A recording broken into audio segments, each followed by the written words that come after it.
Project Hail Mary by Andy Weir? Wire? We finished this. It's going to be a movie soon, and let's talk about it. If you're a reader and you want to go see this movie, read the book first. I have not watched a trailer yet because it's like, oh, people say that like big stuff gets spoiled. Make sure you read the book first. That's the take on that. I mean, I always feel like reading the book first is the way to go, but apparently this is the way to go this time. So go do it. Yeah, I saw bits and pieces of the trailer and didn't watch them all the way through, which I think was the right decision because I also heard that the trailer spoils things. Yeah, I think you made the right move there then. I have not. I should have watched it before we did this video, but it's too late. That's too late to apologize. Let's go. All right. Let's break it down. Let's do one the of thing. my new favorite categories is judge the book by its cover. Judge it. How do you feel about this? What does this invoke? Are you picking this up in the store? I have thoughts. It's simple. It doesn't give anything away. You can tell kind of at least that it's about space here. I like it. For how simple it is, I like it. I don't think it's anything like blowing me away. I'm not like, wow, that's super cool artwork, but it's okay. I would make me pick it up. They printed the sticker on here though, and that makes me violently upset. But we do get the book before Ryan Gosling's face is up. That's true. So and before that's huge. Before it says, and now a major motion picture, and that's printed on there too. Yeah, that would make me upset. I think it's a little bland. I mean, it's simple. It's not a bad cover. I wouldn't look at the cover and be like, I don't want to read that, because there are books that do that. Yeah. But it's not like Toothsucker. The Toothsucker cover is, it's like you look at that and you're like, dang, that's cool. So simple. But for what this book is, I feel like the cover kind of captures, like, it's a very simple book for how not simple it is, if that makes sense. One might say that does make sense. Yeah, and we'll get into that. I'm for, because that's why we're here, to review for you on RSQ. You're a poet, and you didn't even know it. You said that last time I rhymed. It's a thing now. It's a tradition. Damn it. All right. All right. Dakota, talk about these characters we got. Let's hear it. Simple cast of characters, not too many people, immensely likable cast of characters. We had the big three, Ryland Grace. We had Rocky. We're going to enter spoiler territory. If you're here, you should already know that by now. But anyways, we had Ryland, Rocky, and Strat as our big three characters. I thought it was great. We obviously got plenty of development with Ryland and Rocky. They were by themselves in space, and we saw their whole character picture developed. I loved the use of the flashbacks to develop the character more. I loved getting to know the character at the same time he got to know himself because of the flashbacks. Yeah. And then Strat had balls of steel. Strat was a Chad, Giga Alpha Chad. Strat was she was the man. She was the guy. Yeah, she was awesome. She got things done. She had ultimate authority on the planet, and it was cool to watch. But yeah, I liked Ryland. In my head, I call him Grace because he's Dr. Grace. I call him Grace too. He just he didn't want to do this, and he doesn't learn that he didn't want to do it until the end. And I thought that was a cool way of going through things. I didn't see that coming, and it cinched the book in my mental hall of fame. I was like, dang, that was really cool. That was cool. Yeah, and him and Rocky's relationship as they develop and figure out how to talk, and they're both scientists. They're like, oh, this is how we could figure out this, and I show you this, so I mean this type thing with the little models. And I don't know, I thought it was just really well done with how they broke it down in such simple terms. I mean, we're talking about the whole point is we're talking about nano micro things, right? So we're talking about things that are so small, and then to go to base human things, how do you eat, how do you speak, how do you see and hear things, and using that to develop these characters. I thought was really cool and well done. Point. Yeah, easy point. Easy dub. Originality and creativity. The world ending isn't necessarily original, but having your sun dying because there's proton small level things that are eating the light as it passes by feels unique. Can't say that there's been that type of spin on it. So really I don't know what to say other than that. I thought it was really nice. Yeah, I thought it was unique. I loved it. I loved the pseudoscience that was in this book. Was really fun.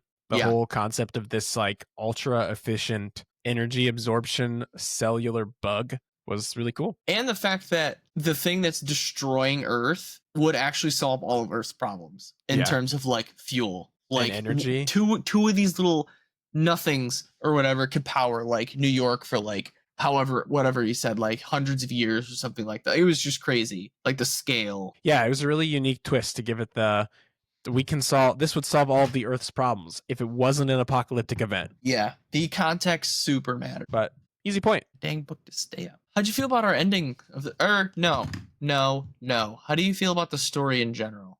The storyline. Engaging storyline? Yeah.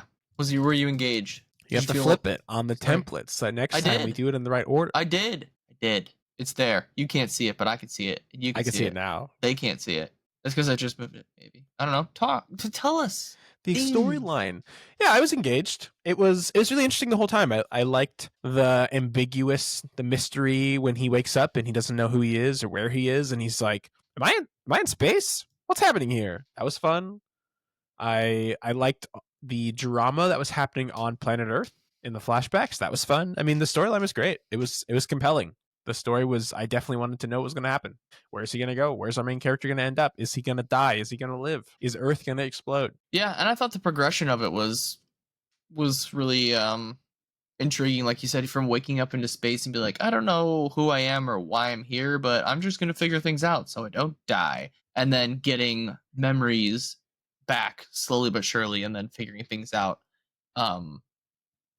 It's just a cool way to do it, I think. To like slow feed information to your main character about himself and things that he already knows. I thought was interesting. Yeah, and Earth is ending and we just gotta find a way to fix it by one man going to space, well, one that lives. Yeah, I thought that was cool.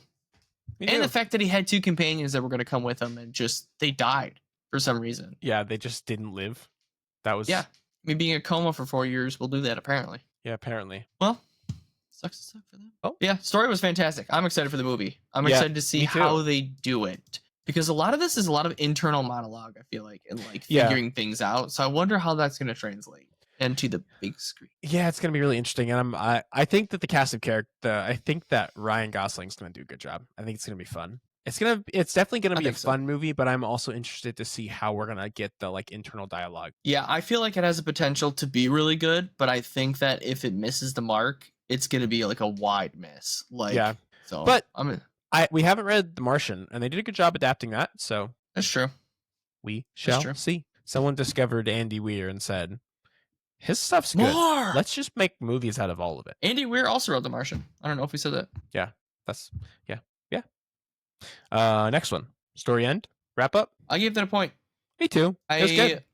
I liked the way it ended it. He went back, saved his buddy and both of their planets. And I like how they left us with, hey, Earth is saved. You could go back or you could stay here. And we don't get to see that choice. And I think that was a good move. Yeah, I think it was thematically the correct decision. Yeah. Yep. I think that was very on par for the character as well as the, I guess, way the whole story in general was just broken down. I felt like this was like the ultimate like end for us was to not. I agree. To guess and speculate. But anyways, the pacing and the structure, how'd you feel about that? Pacing and structure. That's not what's next. We can go out of order. It don't matter. You're right. Pacing and structure. Whatever we want. Pacing and structure. We're in charge. I had a hard time with this part because I wanted to give it a full point, but I think I'm giving it a half. I almost want to give it 0.75, but that just feels weird. So I'll just do the half. I feel like there wasn't ever times where I was bored, but I felt like things were just over-explained a little bit. And I didn't ever feel like, oh, there's just too much information. I feel dumb. And they're just like, it was explained really well. I just think we didn't necessarily 100% need every single thing broken down the way that it was. Yeah. I had the exact same internal dialogue. I was like, 0.75? Do I maybe give this 0.75? But you're right. That is weird. But I gave it a half point as well. I try to look at it more objectively. The pacing was slow. I wasn't ever bored, but I do think that there were spots that didn't move as clearly as other spots. So it was great, and I didn't have a problem with it, but I could see how maybe recommending it to someone, they might think it's like a slow burn. I was just going to say, I feel like if this is going to lose readers, it's going to be because of the pacing and the way that he tells his story by making everything like so analytical. It's very good, and I had a very good time with it, but I feel like people are going to be like, I'm not here to learn, and then just be done with it type thing. Yeah, I agree. But I loved it. So, me too. But half point there from both of us. Yeah.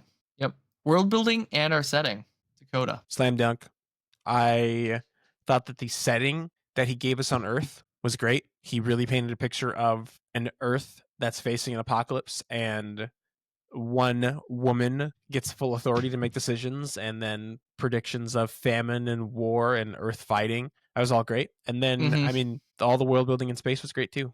The ship, the concept of was it like Zeonite, the element on Xenonite, yeah, on from Rocky's world, that was all great.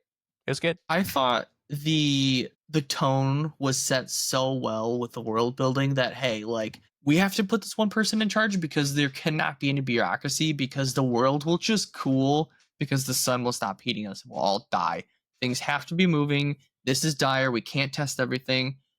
Only things that have been tried and true tested, and like for like years. Like, we're not inventing anything new if we can help it, and we're just gonna like we're gonna do what we have to do type thing. And all like the minute things that Strat had to set up to make that happen. Yeah. Broken down in the flashbacks was super cool. Yeah, the flashbacks, the world building in the flashbacks was. Yeah, there was one specific point where she was like, "I really don't want women up there. I want either all men or all women, because I just cannot, and they have to be straight, because we just cannot have sexual tension, because we don't want a fight to break out and then the whole world end because of a love triangle." Like, she goes, it's not sexism, this is realism. Like, we just have to do this. And I was like, that's a good point, because you know that there's totally were protests of people like, how dare you only send, and they ended up sending a woman and 2 men up there anyway because she got outvoted. But it was like her thought process for things. It was like, it's nice to see that they have like, this was thought out, and even though she was outvoted, there was like a reason for everything. Yeah, it presents some thematic discussion, I think, for like real life. Like, what if the world was ending and we had to put someone in charge? Like, I think an apocalyptic event would need something like that in each situation, right? Yeah, I don't know though, honestly, if we would fare as well. I think there's too much red tape. There's too much red tape. People, no, I don't think everyone would be like, we're not letting this country do this because we can do this, and we're not sharing our information because they're going to use it to get there first. And it's like, well, now we're all dead because y'all couldn't get over yourselves. I should just run our country. You should. Or the world, and I'll just make everybody friends. There you go. So vote for me in the next world domination election. Not really a domination, a world friendship election. The first thing I'm getting rid of is Canadian geese, and we can talk about that another time. Sorry, Canada. Your geese suck. I'm from Michigan. I can say that. If you know, you know. IYK. Anyway, YK. Anyway. Yeah. Let's talk about the emotional impact of this book, because I felt emotion. What kind of emotions did you feel? Tell me how this made you and feel. And bad ones. And I also felt medium ones. No, I felt, you could feel just by the way it was, because we have a character that was scared and also like very in depth in the science world. We got kind of like both aspects. We got like the human side of things, and then we got like the practical side of things, kind of like warring against each other type things. So we got to see it through his eyes. And I thought that, like, I don't know, I just felt like he went through all of the emotions more so from like a practical human side. So we got to see like him have emotions and then work his way through them. But then when like big things happened, when like he got separated from Rocky and he was like sad, he goes, this is like my only friend and he's a freaking alien and I have to leave him. And then he would back for him. I was like, yes. And I was like, I swear to God, go Rocky's save dead. Rocky. And then him being on the planet and living with all them stuff, I thought that was really awesome. Even when like Strat got emotional at the end, she goes, this just has to work. I'll be in prison for the rest of my life or executed after all this is done. And I won't even probably see the results of this, but I just hope it works. Like, I feel like you could just feel like the stakes and the passion, the way it was written. So I was like, I was hyped up. I was ready to go to Tetao or whatever it's called. The Star. Yeah. Yeah, the emotional tension was good. It was great. It was pristine, one might say. I really liked how it could be like in the middle of the story and he suddenly has a flashback, and that's like, well, now we have to be emotional because he just remembered that he came here with people that he liked and they're dead now. Yeah. And then also he didn't want to be there and was forced against his will. And everybody that he cared about, which are his students, will be either older or dead by the time he sees them. Yeah. If he lives at all. I really like stories that address the time in space travel and just make it. This was done really well. Time dilation. Another book that does it really well, Sun Eater. I haven't read it yet, but it is on my list. I won't go on a full tangent, but they also handle time in space travel really well. We'll have to check it out in the future. And when Curtis says that, it means that he won't read it until I hound him enough and buy it for him and then apply a crushing weight of obligation. And maybe, just maybe, he'll read it. Or he'll say, I'm never reading this. That's what happened in Dungeon Crawler Carl, which I'm now listening to on audiobook because Dakota bought it for me. And I like it, which I hate to say out loud. I knew I would like it. I don't know why I put off things that I'll enjoy. Because I hate myself? I don't know. We'll talk about that later. In therapy. If you're my therapist. Yeah, right? Speaking of therapy, meaningful themes in depth.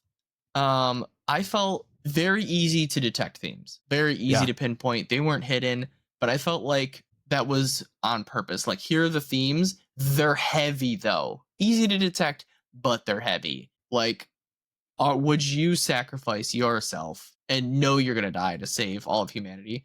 Because then that brings up the point. All right, well, what if, like, hey, would you send your wife up there to go do that and die to save all of humanity? Would you leave your family behind? But I thought it was really well done because he didn't have any family behind or like loved ones or kids or anything like that. But the relationship he had with his students and the work that he felt he was doing there was enough to want him to stay, but also highlighted the point, just because you don't have all those things everybody else, oh, you don't have a family, you can go do this and blah, blah, blah. I don't want to die just because I'm by myself. I like living. You don't have a family, so you're dead. Well, single people to the front of the line. Yeah, if you're single, you're dead to the earth, apparently. You mean nothing. Go to space and save us. I thought that was an important thing to highlight because normally it's like, you have to choose between your family and this. It's like, well, I want to choose between myself, like living myself. And I want to choose me. I have life to live. Me. I choose me. Pick me. I agree. The themes were heavy. The themes were difficult. Love I mean, even Strat's position. Like, I'm just gonna be in jail or executed. Dude, I don't think I could do that. I don't think I could be in charge with the knowledge that like I'm not gonna get to see the results and I'm probably gonna get punished. Yeah. Oof. That's tough. Yeah, I think another theme that I liked was the unwilling coward. I wrote that in my notes. This whole like he had no reason to not. Yeah, Ryland. Yeah, the reluctant hero. He had no reason to not go to space and be the one to save everybody. I mean, his students. I don't think he really had a real reason. And it's like you were saying, it was reaching for one. Yeah, but that could be a reason enough. It could be. Yeah, and also you don't have to have a reason. I feel like. Yeah, I mean, but that's another theme, right? Like, what's better, free will or the right decision? Because in his free will, he would not have gone to space and saved the human race. So his free will was stripped from him, so he would make the right decision. We're getting heavy with the themes here because they are heavy themes, and they're easy. They're right there. They're on the plate. You just have to lift them off the plate, and you can't because your fork is made of Rocky, who is 800 pounds. Your fork is made of Rocky. No, I mean the themes were great. I think it touches a lot on the weight of humanity. I guess I don't know what I'm looking for to here. I think it crosses over a lot with everyday choices that people make in today's world, right? Like if humanity was suddenly in charge of banding together to save the planet, would they? And I mean, I don't think so. I think that it's like you said earlier, bureaucracy would keep people from doing it. Selfishness, right? Like I don't think I would want to go to space and leave my family behind to go save the world and not know if I'm going to make it back and not know if the world's going to actually be saved, right? Like life is so fleeting and that's what makes it special, that it's so short. So yeah, I mean, it's all about that and overcoming, I feel like, even just small things, like you said, daily, like when he was up in space, all the small things he had to do, where at one point he was just like, I just want to be done. But he goes, well, if I'm done, then humanity's done. So I kind of just have to keep going. And he got to meet an alien. He did. Theme is alien. He got first contact. Spider. Rock spider. Rock spider. Check it, see. But anyway, easy point for us on themes and depth. Yeah, very heavy. I felt sad afterwards. Happy sad. Writing style and prose. How'd you feel about that? I felt good. I gave it a full point. I thought my only issue was, like we said, more with pacing, but the style of writing was fantastic. I felt like we had, like we already talked about before, we have the story and then we flash back, and we, the reader, get the knowledge at the same time that our main character gets the knowledge. So it was kind of a cool, like, we're learning together type thing. I thought that was really well done. I agree. It was I think that the structure was fantastic, and it reminds me of the adverse of For the Wolf, where it was like, we don't have information, but the characters around the main character have information. They're just not giving us the information, but we don't know why they're not giving us the information. We don't have stakes for why they're not giving us the information. We'll tell you later when we have time. Proceeds to be on a trip for like 2 weeks and doesn't talk about anything. There's like, no time. Lazy writing. I hate that so much. But the flip side, like this, it was like there were stakes and there was mystery, and we were getting information the same time the character was getting information. It was good. It was well done. But yeah, I mean, the style and prose was good. Final one, rereadability and lasting impact. How are you giving it? I am giving this a full point. I think it's going to stick in my mind. I'll definitely remember this book and walk past and be like, oh yeah, that was good.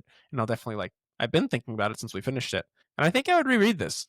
It's a short enough one-off that like in a few years, I'd probably be like, I'd pick this up and read it again. I had a hard time with this one. I for sure gave it lasting impact. Loved all the themes. Anytime you get heavy humanity, ethical themes of like sacrificing one for the greater good, those types of things, I really enjoy those. And how unique it was. I don't know if I would reread it just because of how technical it was. Like, I enjoyed it, but now that I know how kind of everything works that the character had to figure out the entire time, I don't know if I would enjoy it as much as I did. But that being said, wow, I don't know what to do. You pose an interesting discussion point. I'm sticking with my full point, but I do see that I think I liked it enough, and it's short enough, and it stands alone well enough that I would pick it up again one day and be like, I like this book, I'm gonna read it again. But the main points of it are simple enough that like it's not gonna feel like a surprise. Like, I want to reread Red Rising before Red God, and there's always there's so many details I've forgotten, even though I just read it like a year and a half ago. Mm-hmm. And like a book like that or books like that are complex enough that when I reread it, I'm going to be rediscovering things. Whereas this, I don't think is so complex that a reread will show me new things. But I think it's hard because it would be an enjoyable reread for the sake of like just the story was good. And that's why I'm giving it a full point. You've reached the crux of my decision. I know. I think I'm just going to have to disagree at this point in time and give it a half a point on rereadability. Sure, no problem. Just explain why. I think because of what I said, that like we already have the mystery. I have a hard time with like the whodunits. Once you already find out who done it, why are you gonna reread it? But I really enjoyed the story. I just think it would have to be a long time before I reread it. This wouldn't be 1 in 2 years to be like, wow, that was a banger. Yeah. I want to hit this again. Like, it would have to be like, I don't know, in my head, like 3 to 4 or 5 years for me. I'm thinking like 5+ years for sure. But you would reread it, so you're still giving it a half a point. But you would reread it. Yeah, because I think I'm less likely to reread this than other books. That's like a good point. Percentage, like I 30% would reread this. Like there's a chance I would, but likely not. Yeah, that's a good point. Okay, I understand now. You have properly justified your half point. Not that you had to, but you had to. No, that's fair. So our total score, I gave it a 9. You gave it a 9.5. That gets us at an average of 9.25 out of 10. That's a solid number. I don't think we have to say that it was RSQ recommended, but it was RSQ recommended. Especially since the movie's coming out. If you're one of those people that's like, the movie's coming out, I have to hurry up and read the book. I think you have till like March of next year or something, springtime. I don't know. You got time. Go ahead and read it. Absolutely worth the read. Then go watch the trailer. Or if you're going to read it after you watch the trailer, forget everything you saw in the trailer. And then read the book. I think it's a simple enough story that you'll be sad you didn't read it. If you watch the trailer, see the movie first, I think you'd be like, dang, if you like to read and you don't read it first, I don't know that you'll enjoy it as much, but we'll see how the movie comes out. Maybe it's a flop. I think some books are better reading them after the movies, but it's very rare. For the most part, you're going to get more enjoyment out of the book first. Agreed. I think one of those that a lot of people would disagree with me on is, I think, like for Harry Potter, watch the movies first and then read the books. Yeah, I agree. I think that is just the way to do it. I think you're going to love the movies just because of the way they are, what's not to love. And then you get so much more added detail later on where you'll be bummed that it wasn't in the movie, but the movies themselves were good enough to where you don't need all the extra stuff. I would watch an 8-hour hair, but yeah, okay, dude. I get it. Quiet. Yeah. Quiet. Anyway. Project Hail Mary. That was good. It was great. We liked it. But other than that, check out our wheel spin. Check out our indie wrap up. Check out our June wrap up. But Project Hail Mary, done. In the bin. Thanks for watching. Thanks for reviewing with us. We'd love to have you here. We'll see you in the next one. RSQ.